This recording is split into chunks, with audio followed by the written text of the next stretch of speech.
Avatar 2 has been in production for a long time. Luckily for you, it's back in business, and we've got all the info you need. The first Avatar movie came out all the way back in 2009. For reference, the first Avengers movie came out in 2012, so it's been quite a while since we took that fantastic voyage into James Cameron's wild, untamed imagination. While Avatar seems to have been forgotten by popular culture, it was the highest grossing movie of its time, and even inspired a theme park based on the beautiful world of Pandora. If the things we're seeing about Avatar 2 are as cool as they look, they better start planning the additions to Disney World right now. For starters, we know that almost all of the main actors from the first film are back in action for the sequel. Seriously, even the ones whose characters didn't live to see the end of the first one. Sam Worthington, Giovanni Ribisi, CCH Pounder, and even Sigourney Weaver are back for more. They are, of course, joined by Zoe Saldana, Hollywood's secret lucky penny. Seriously, this woman was in the first Pirates of the Caribbean, Star Trek, Avatar, and the MCU.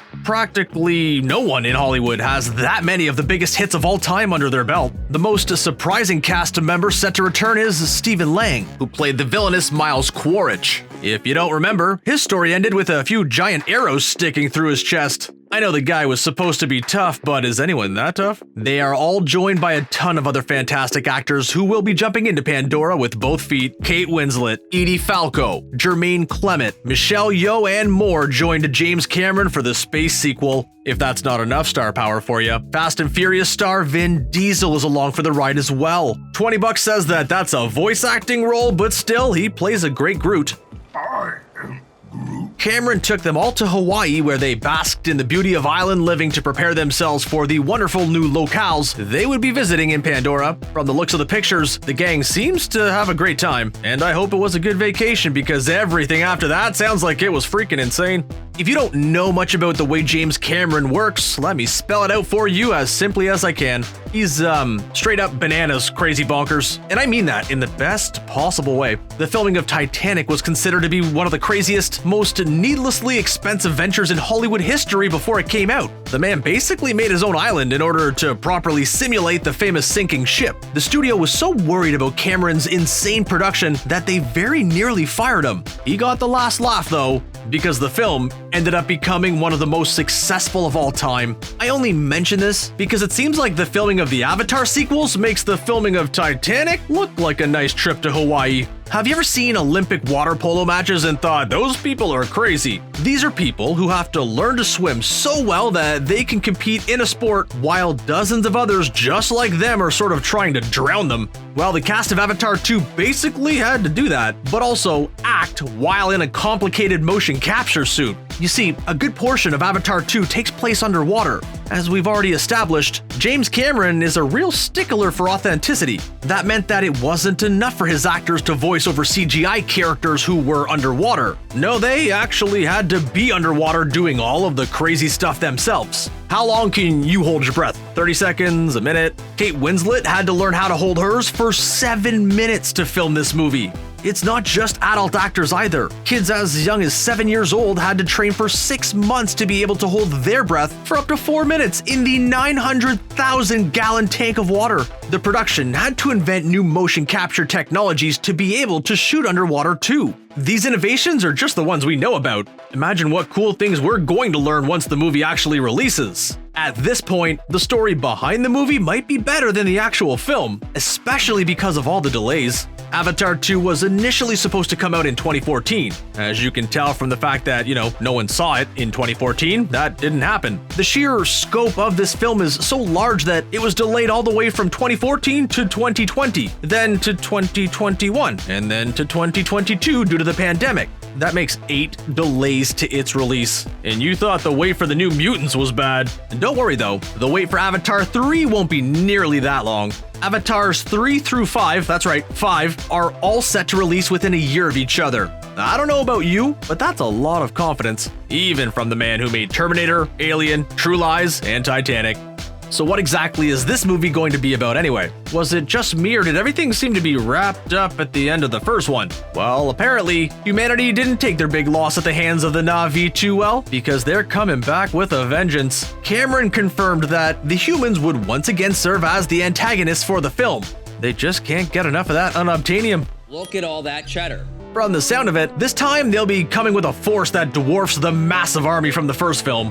Not only that, but Quaritch is somehow back for more. While some think that he will only be back in flashbacks, I think that Quaritch is one of several Quaritch clones who Quaritch all over the galaxy. I can make Quaritch a verb, right? It means to be the biggest jerk possible in literally every situation. Sully had to unite the clans and even the animals of Pandora to barely win in the first one, so this time he will have to look to new places to find allies. This is likely where we'll see actors like Vin Diesel and Cliff Curtis. It seems like Sully will have to discover all new cultures deep within the oceans of Pandora in order to get a force big enough to stop the humans from laying waste to their home. Not all of the humans sound like bad guys though. A child actor with the coolest name ever, Jack Champion, is playing a kid named Spider who apparently loves spending time in the Pandorian rainforests. He's said to be the breakout character of the new film, who will likely play a huge role in the sequels. It's unclear now whether or not he'll be cruising around in his own skin or his avatar's. Honestly though, what's the title of the movie? Yeah, he'll probably have an avatar. He'll be joined by Jake and Neytiri's children, who we still don't know all that much about. What we do know is that they will have a firstborn, Netiyam, secondborn son, Loak, and Tuktire, who is the youngest. Cameron intends on telling a generational story, kind of like the Godfather trilogy. It seems likely that we'll see their kids grow into maturity to face the challenges of the next generation in Pandora. I mean, it's 4 movies, so we might actually see a few generations. So now we just have to kind of speculate as to what the plot's going to be about. From what we have here, I think there was a time of relative peace and preparation as the Na'vi waited for the humans to make the long trek back to Pandora. It sounds like some human scientists have been allowed to stay, seeing as Spider is allowed to run around the rainforest. I bet you anything that he develops a romance with one of Jake's kids that lasts the rest of the franchise. It would be kinda cool if they pulled a reverse avatar and have one of the Na'vi kids take a human body, huh? That peace doesn't sound like it will last though, as it seems the family will be driven from their home. Whatever beautiful scenery you see in the first 30 minutes of Avatar 2, I wouldn't get too attached. If we know anything about these humans, they really like blowing nature up with a ton of giant rockets. Sully will lead yet another conflict against his former people, but this time, it will take his life. That will give one of his children the opportunity to rise up and lead the Na'vi to victory. Also, these battles will probably all be underwater because, well, James Cameron. This is an Avatar movie, so let's be real, no one's coming here for the story. Sure, the ideas and the themes in the first Avatar were cool, but that's not what the main attraction is. The whole point of Avatar is that the planet of Pandora is freaking gorgeous. I mean, it took Star Wars decades to get its own theme park, but Avatar got one before the sequel even came out. There's a reason for that. Pandora might be the most well-designed alien planet in the history of cinema, and we ain't seen nothing yet. From the sound of it, Avatar 2 will take all of those beautiful sequences that we saw when Sully was first exploring the forests of Pandora and will take them underwater. We've seen underwater worlds in films like The Phantom Menace and Aquaman, but I'm betting neither of those will hold up compared to what James Cameron's got cooking. He's enlisted the folks at Weta, who made The Lord of the Rings, so you know it's going to look amazing in ways that we can't even comprehend yet. The underwater world of Avatar 2 will likely feature new kinds of animals that the underwater tribes interact with, sea monsters to swim away from, and gorgeous underwater cities of some kind. Am I the only one with Under the Sea from The Little Mermaid stuck in their head now? The stills that they've released so far seem to point to some sort of gorgeous island culture that, for some reason, decided not to show up for the big battle in the first movie.